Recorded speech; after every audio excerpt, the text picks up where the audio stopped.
Hello and welcome to another Manna. For those of you who don't know me, I'm Jeff Glenn. I'm a pastor here at Lighthouse, and it's my pleasure to take you through the Word each week. We've been in Genesis, and if you joined us last week, we were in Genesis chapter 40. This was the interaction between Joseph and Pharaoh's baker and butler. They had dreams which Joseph interpreted and set them free for the butler.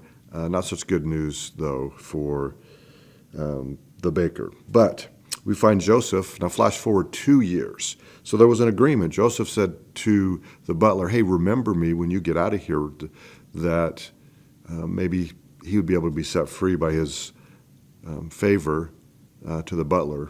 But the butler forgets him. And so 2 years later, when Pharaoh has a dream that bothers him, and it's actually a series of 2 dreams in the same night.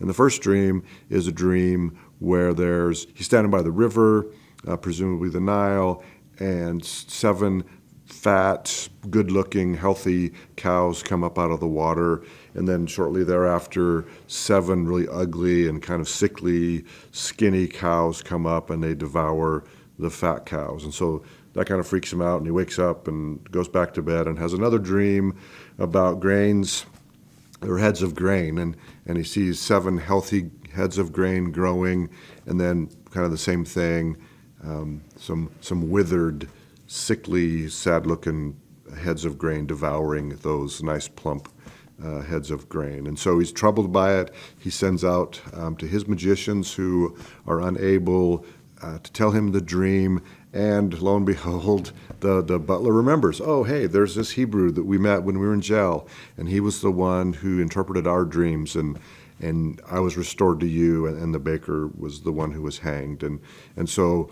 Pharaoh calls for Joseph and tells him the dreams, and Joseph interprets those dreams for him, being the same dream. They're the same dream, telling the same story or the same message from God, that there's going to be 7 years of plenty in Egypt, followed by 7 years of famine. And so during this time when Joseph is interpreting these dreams, he also gives Pharaoh the advice from God, too, that, hey, you're going to need to appoint someone over the affairs of your kingdom to be able to collect enough of this excess crop during those 7 years, so that during the seven years of prosperity, the 7 years of plenty, so that when you come into those 7 years of famine, then you'll have enough to carry you through. And ironically enough, not really ironically, but prophetically and providentially enough, Pharaoh chooses Joseph for that job. He says, there's no one as wise as you, and no one who knows as much as you because of your God. So I'm going to put you in charge of this food gathering and later distribution. So I'm going to put you over the affairs of my kingdom. And there's not going to be anyone who's more powerful than you in the kingdom than me. I'm going to sit on the throne, but you're going to manage the affairs of the kingdom, and what you say goes. And so whoever you tell to do whatever, they're going to have to do that.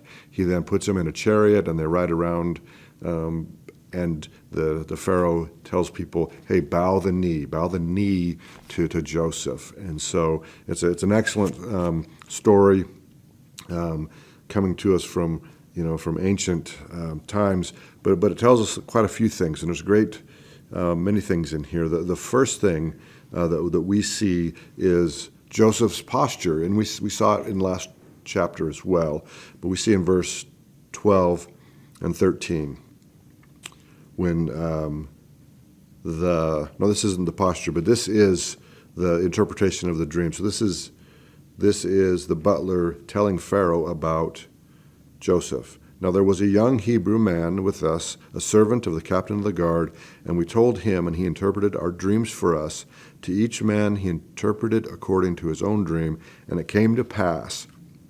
So that's the point here that I wanted us to catch in this explanation from the butler to Pharaoh.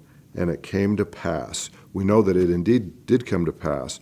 And we know that Joseph is also carrying with him his dream from further in his life, when he had the dream that his brothers' sheaves of wheat would bow down to him, that he would actually be ruling over them. And that dream hasn't come to pass, but we see that the butler and the baker's dream came to pass, and now he's called in to interpret Pharaoh's dreams.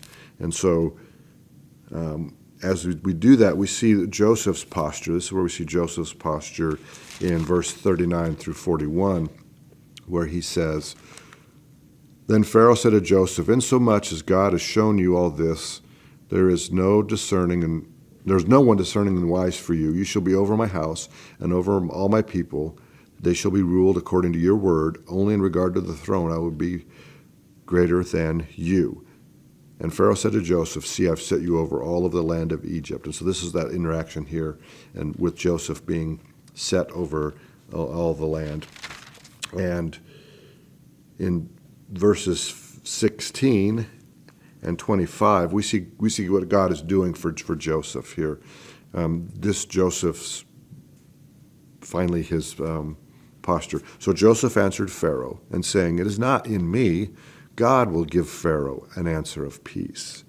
And then we see that God will give is the takeaway from this verse. God is the one who's giving these things. So God is giving the dreams, but he's also giving the abundance and the position of power later on. And then in verse 25, "Then Joseph said to Pharaoh, The dreams of Pharaoh are one. God has shown Pharaoh what he is about to do." And so God is showing. So Joseph's posture of heart is, this is all from God. It isn't me. I don't have any special powers that I can conjure up on my own. This is God using me to show you these things. Anything that I'm going to tell you is going to be from God. And again, we know that even the magicians of Pharaoh didn't have any match power for God's power. So in all of this, Joseph sees God working in all things, and he gives God this credit and his due. He's worshiping him in these moments, actually.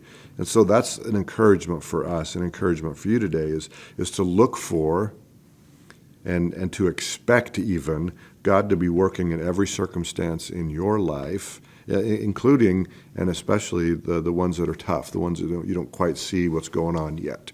And as we'll see next week, there's a lot more going on here. So until then, stay encouraged and stay in the Word.